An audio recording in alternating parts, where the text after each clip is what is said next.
मित्रों नमस्कार।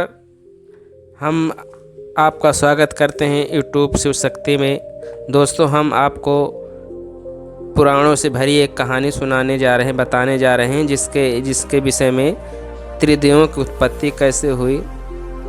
शिव पुराण में शिव ने इच्छा की मैं सृष्टि करूं तो एक नारायण नाम का जलाशय उत्पन्न किया। उसकी नाभि से कमल से ब्रह्मा उत्पन्न हुए। उसने देखा कि सब जलमय है, जल की अंजलि उठा देख जल में पटक दी। उससे एक बुदबुदा उठा और बुदबुदा में से विष्णु उत्पन्न हुए।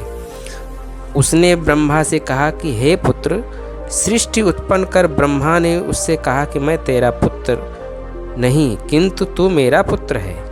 उनमें विवाद हुआ और दिव्य सहस्त्र वर्ष पर्यंत दोनों जल पर लड़ते रहे। तब शिव महादेव ने विचार किया कि जिनको मैंने सृष्टि करने के लिए भेजा था वे दोनों आपस में लड़ झगड़ रहे हैं। तब उन दोनों के बीच में से एक तेजमय लिंग उत्पन्न हुआ और वह श्री आकाश में चला गया। उसको देखकर दोनों हैरान हो गए।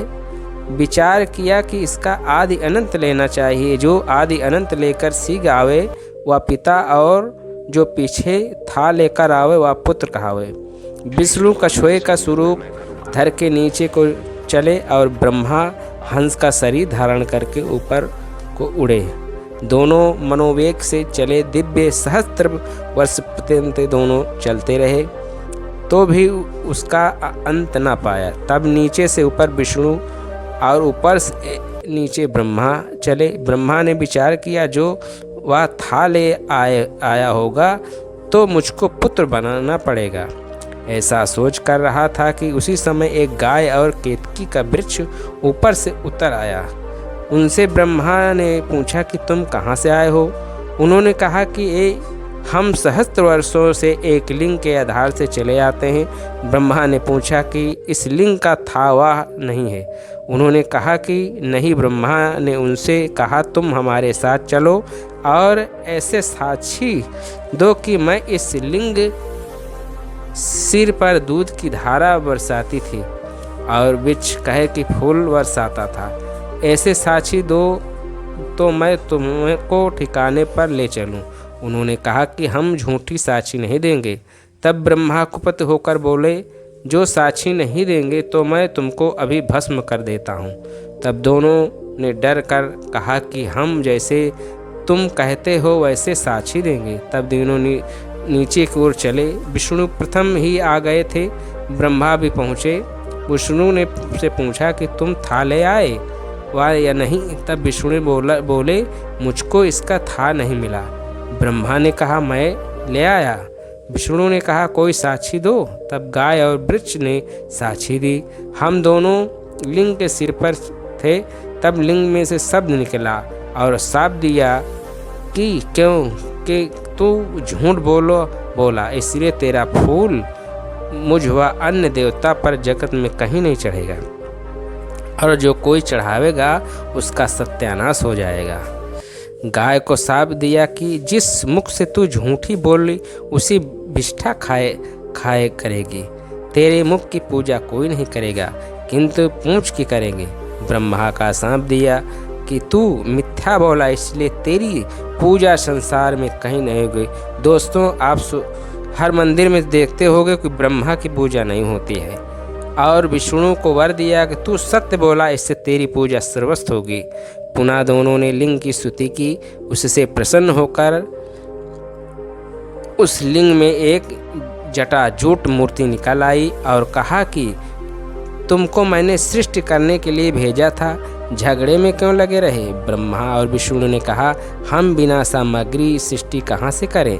तब महादेव ने अपनी जटा में से एक भस्म का गोला निकाल कर दिया कि जाओ इसमें से सब सृष्टि बनाओ इत्यादि। भला कोई इन पुराणों के बनाने वाले से पूछे कि जब सृष्टि और पंच महाभूत भी नहीं थे तो ब्रह्मा विष्णु महादेव के शरीर पर जल कमल लिंग गाय और केतकी का वृक्ष और भस्म का गोला क्या तुम्हारे बाबा के घर में से आ गिरे। वैसे ही भागवत में विष्णु की नाभि से कमल, कमल से ब्रह्मा और ब्रह्मा के दाहिने पक्ष से अंगूठे से स्वयंभू और बाएं अंगूठे से सत्यरूपा रानी ललाट से रुद्र और मरीचि आदिया 10 पुत्र, उनसे प्रजापति, उनके 13 लड़कियों का विवाह कश्यप से, उनमें से दिति से दैत्य, धनु से दानव, अदिति से आदित्य, बिंता से पक्षी, कृद्ध से सर्प, शर्मा से कुत्ते, अस्याल आदि और अन्य स्त्रियों से हाथी, घोड़े, ऊंट, गदहा, घास, फूल और बबूल आदि वृक्ष कांटे सहित उत्पन्न हो गए। वाह रे वाह! भागवत के बनाने वाले लाल बुझंकड़, तुमको ऐसी स्थिति, ऐसी मिथ्या बातें लिखने में तनिक भी लज्जा न आई। निपट अंधा ही न बन गया।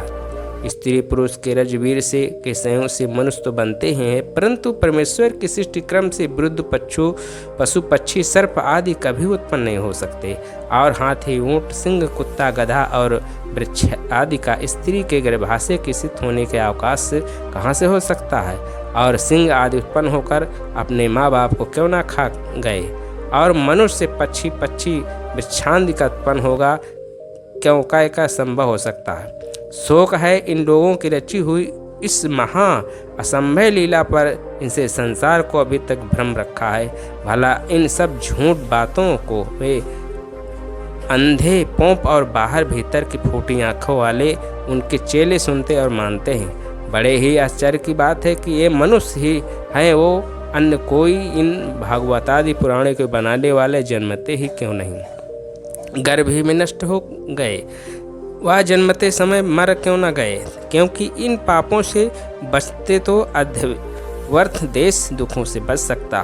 सीधा मार्ग वही होता है जिसमें सत्य मानना, सत्य बोलना, सत्य करना, पश्चाताप रहित न्याय धर्म का आचरण करना आदि है, और उससे विपरीत का त्याग करना चाहिए। दुनिया होए बाबरी, पत्थर पूजन जाए, घर की चौकी कोई न पूजे, जिसका पैसा खाए।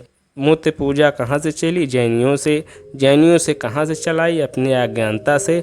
जैनी लोग कहते हैं कि शांत स्थानवती बैठी हुई। दोस्तों, हमने आपको त्रिदेवों को उत्पन्न की कथा सुनाई है।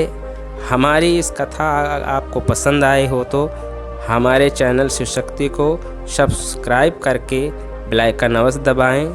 धन्यवाद।